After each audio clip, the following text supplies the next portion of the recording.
I've made a severe and continuous lapse in my judgment, and I don't expect to be forgiven. I'm simply here to apologize. So what we came across that day in the woods was obviously unplanned. The reactions you saw on tape were raw, they were unfiltered. None of us knew how to react or how to feel. I should have never posted the video. I should have put the cameras down and stopped recording what we were going through. There's a lot of things I should have done differently, but I didn't. And for that, from the bottom of my heart, I'm sorry.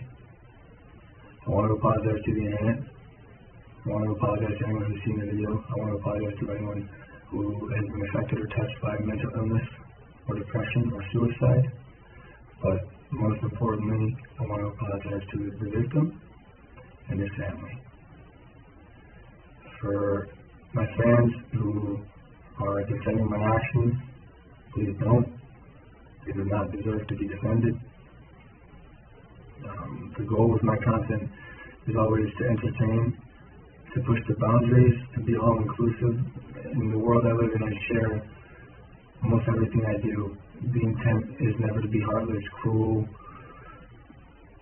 or malicious. Like I said, I made a huge mistake.